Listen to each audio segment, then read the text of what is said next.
Station Bengaluru ಸೆಂಟ್ರಲಲ್ಲಿ ನಾವೊಂದು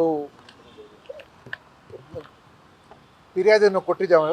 ಫಿರ್ಯಾದಿಯಲ್ಲಿ ನಾವು ಹಾದಿಮನಿ ಎಂಬ ವ್ಯಕ್ತಿ ಸಾಮಾಜಿಕ ಜಾಲತಾಣದಲ್ಲಿ ದೇಶದ ಪ್ರಧಾನಮಂತ್ರಿ ವಿರುದ್ಧ ಅವೇಳನಕಾರಿಯಾಗಿ ಪ್ರತಿಬಿಂಬಿಸಿರೋ ಬಗ್ಗೆ ಮಹಿಳೆಯ ಜೊತೆಯಲ್ಲಿ ತೊಡೆ ಮೇಲೆ ಹಾಕಿ ಅಂಥ ಒಂದು ಸುಳ್ಳು ಮತ್ತು ಸತ್ಯಕ್ಕಿಂತ ದೂರವಾಗಿರೋ ಚಿತ್ರವನ್ನು ಹಾಕಿ ಈ ಚಿತ್ರದಿಂದ ಸಮಾಜದಲ್ಲಿ ಅಶಾಂತಿ ಉಂಟಾಗಿ ಆ ವ್ಯಕ್ತಿಯನ್ನು ಹುಡುಕಕ್ಕೆ ಪ್ರಾರಂಭ ಮಾಡ್ತಾರೆ. ಯಾಕೆಂದರೆ ಇದರಿಂದ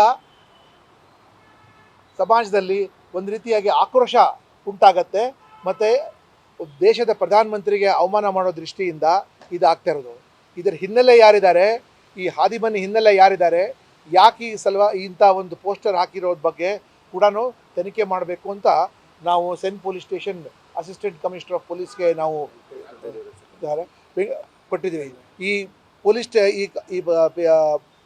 ಇದು ಏನು ನಾವು ಕೊಟ್ಟಿದ್ದೀವಿ ಫಿರ್ಯಾದಿ, ಅದೇ ಫಿರ್ಯಾದಿದಾರ ನಮ್ಮ ಭಾರತೀಯ ಜನತಾ ಪಾರ್ಟಿಯ ಹಿರಿಯ ವಕೀಲರು ಹಾಗೂ ವಕ್ತಾರರಾದ ಶ್ರೀ ವೆಂಕಟೇಶ್ ದೊಡ್ಡೇರಿಯವರಿದ್ದಾರೆ. ಅಪರಾಧಿ ಮತ್ತು ಯಾರ ಮೇಲೆ ನಾವು ಕಂಪ್ಲೇಂಟ್ ಕೊಟ್ಟಿದ್ದೀವಿ, ಹಾದಿಮನಿ ಎಂಬ ವ್ಯಕ್ತಿ ಮೇಲೆ ಕಂಪ್ಲೇಂಟ್ ಕೊಟ್ಟಿದ್ದೀವಿ. ಮತ್ತು ಈ ಕಂಪ್ಲೇಂಟಿನ ದೂರಿನ ಸಾರಾಂಶ ಕೂಡ ಅವ್ರಿಗೆ ನಾವು ಎಕ್ಸ್ಪ್ಲೇನ್ ಮಾಡಿದ್ದೀವಿ. ಅವರು ಅದನ್ನು ನೋಡಿ ಒಪ್ಪಿ ಇದರ ಮೇಲೆ ಕಾನೂನು ರೀತಿ ನಾವು ಕ್ರಮ ತೆಗೆದುಕೊಳ್ತೀವಿ ಅಂತ ನಮಗೆ ಆಶ್ವಾಸನೆ ಕೊಟ್ಟಿದ್ದಕ್ಕಾಗಿ ನಾವು ಆ ಫಿರ್ಯಾದಿಯನ್ನು ಅಲ್ಲೇ ಕೊಟ್ಟು ಅಕ್ನಾಲೇಜ್ಮೆಂಟ್ ಸಹ ತೊಗೊಂಡು ನಾವು ಬಂದಿದ್ವಿ.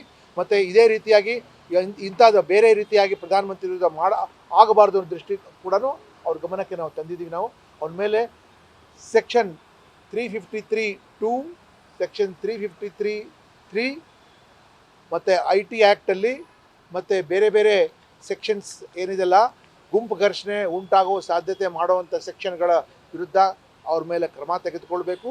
ಮತ್ತು ಇನ್ನು ಮುಂದೆ ಇಂಥ ಅವೇಳನಕಾರಿ ಚಿತ್ರಗಳನ್ನು ಮಾಡದಂಗೆ ಅವ್ರಿಗೆ ಒಂದು ಸೂಚನೆ ಕೊಟ್ಟು ಕಾನೂನು ರೀತಿಯಾಗಿ ಅವ್ರ ಮೇಲೆ ಕ್ರಮ ತಗೊಂಡು ವಿಶೇಷವಾಗಿ ಕರೆಕ್ಟಾಗಿ ಹೇಳಬೇಕು, ಅವ್ರಿಗೆ ಅರೆಸ್ಟ್ ಮಾಡಬೇಕು ಅಂತ ನಾವು ಒತ್ತಾಯ ಮಾಡಿ ಬಂದಿದ್ದೀವಿ. ನಮಸ್ಕಾರ.